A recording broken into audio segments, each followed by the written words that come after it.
संत योसेफ मरियम का पति। इसके पिछले वीडियो में हमने देखा कि कैसे संत योसेफ वास्तव में यीशु के पिता हैं। यदि आप उसको नहीं देखे हैं, आप जरूर उसको देखिएगा। तो आइए हम आज इस महत्वपूर्ण बिंदु पर हम मनन करें।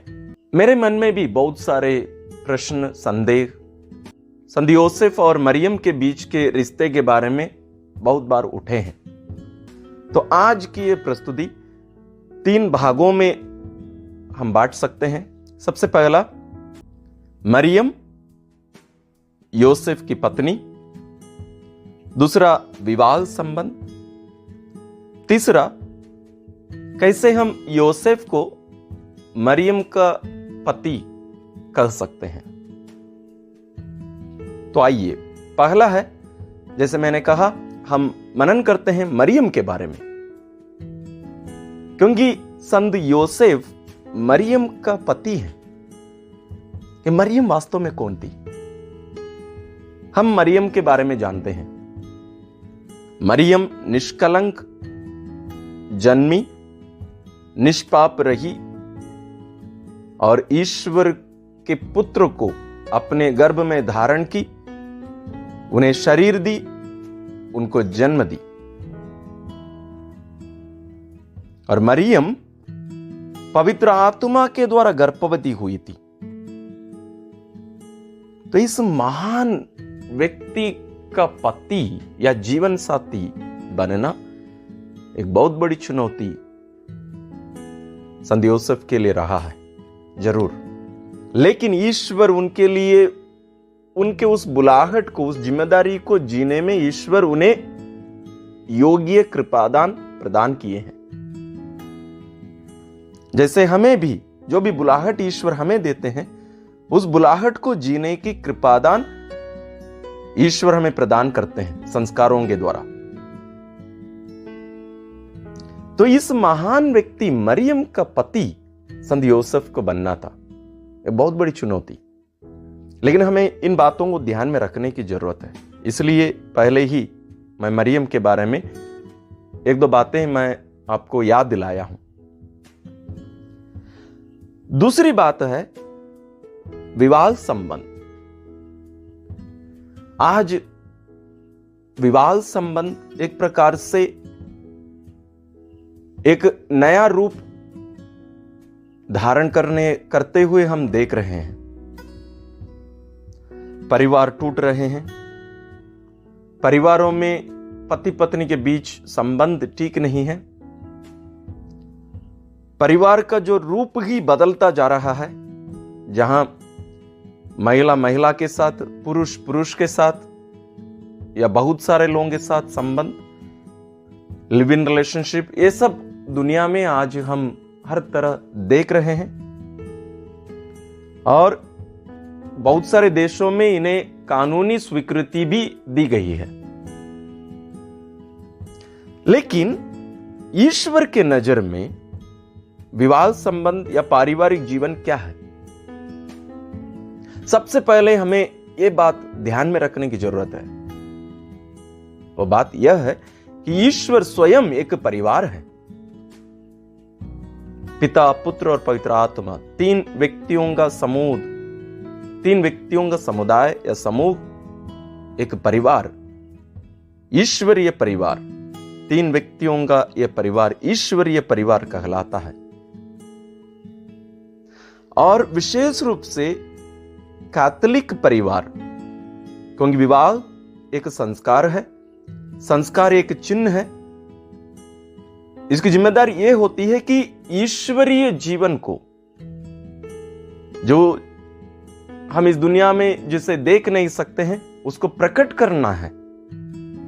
तो हमारा कैथोलिक परिवार वास्तव में उस ईश्वरीय परिवार को इस दुनिया में प्रकट करने की जिम्मेदारी प्राप्त की है ईश्वर से। तो इस विवाह को या पारिवारिक जीवन को विशेष रूप से हम 3 भागों में देख सकते हैं, और भी ज्यादा हो सकता है, लेकिन हमारे लिए, हमारे इस बिंदु पर मनन करने के लिए हम 3 भागों में उसको बांटते हैं। पहला है ईश्वर की उपस्थिति, दूसरा है एक दूसरे की मदद करना, तीसरा है संतान उत्पन्न करना। ये तीनों एक परिवार में मुख्य रूप से होना चाहिए। सबसे पहला, ईश्वर की उपस्थिति। एक पुरुष और महिला एक साथ आकर परिवार प्रारंभ नहीं कर सकते हैं। वास्तव में ये दोनों दो दुनिया हैं।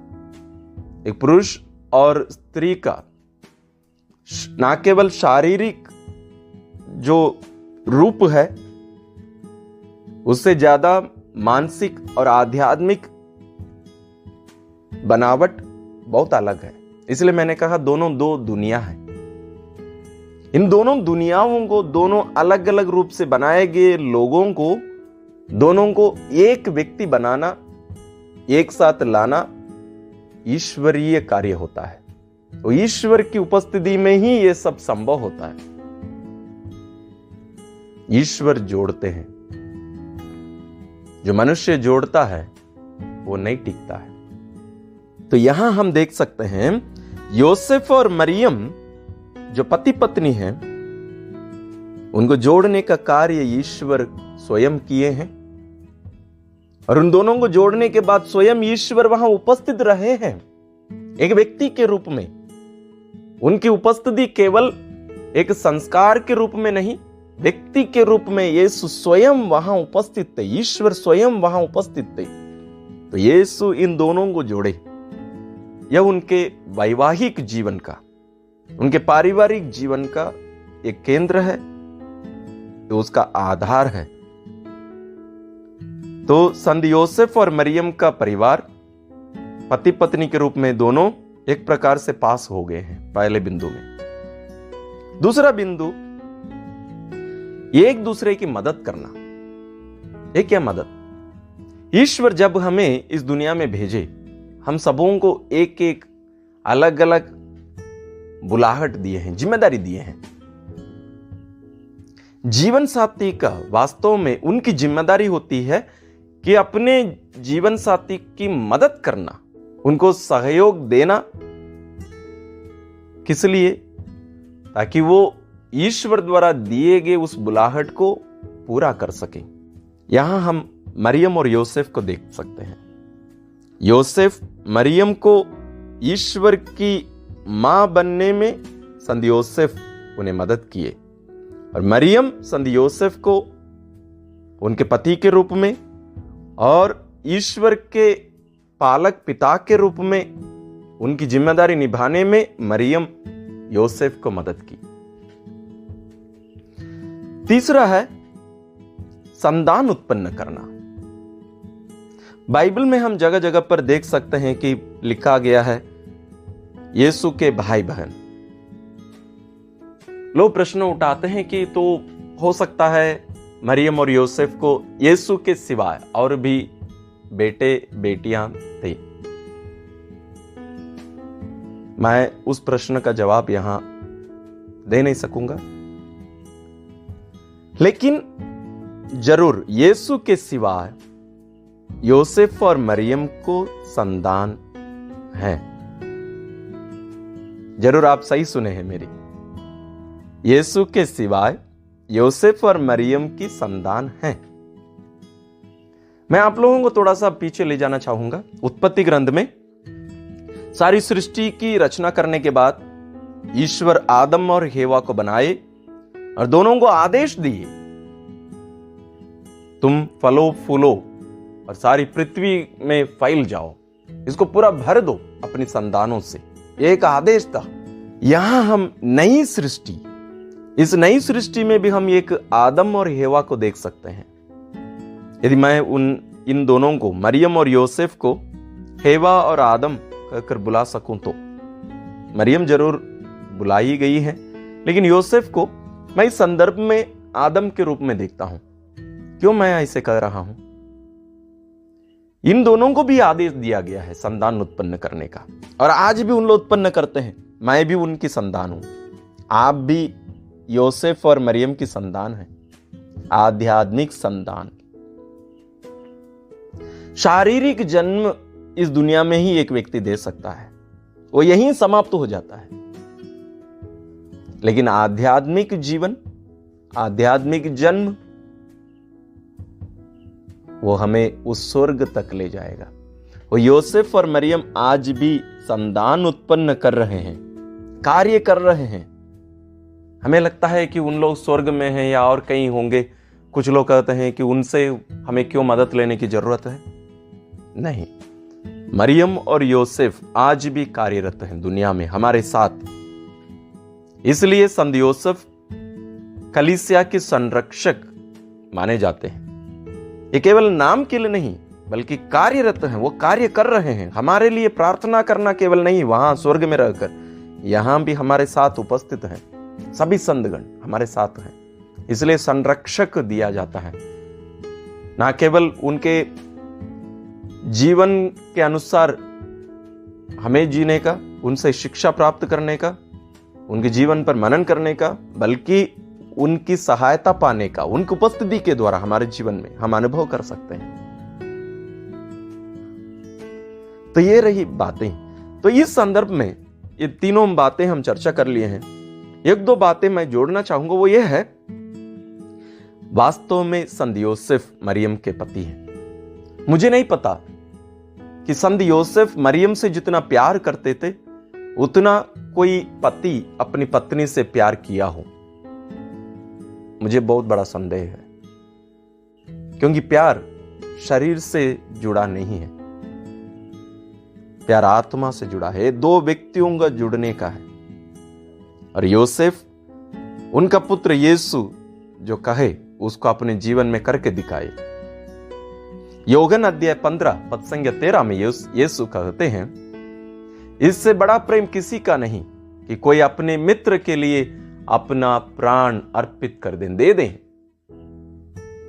किसी का मरना उतना कठिन नहीं है, लेकिन हर दिन दूसरे के लिए जीना बहुत कठिन है।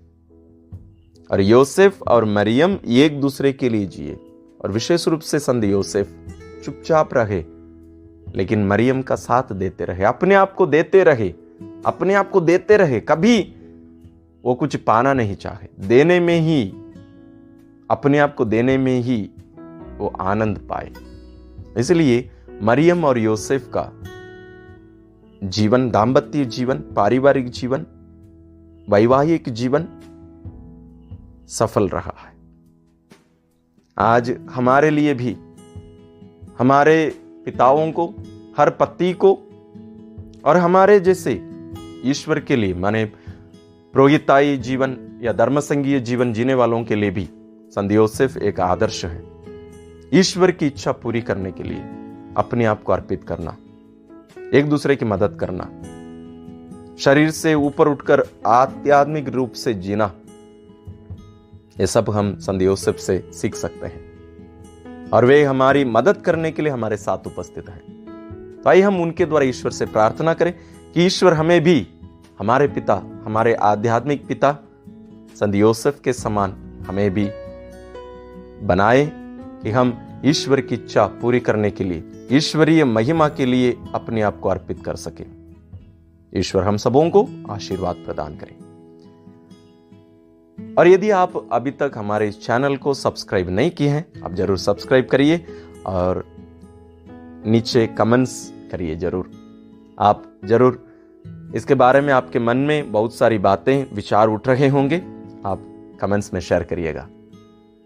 बहुत बहुत धन्यवाद।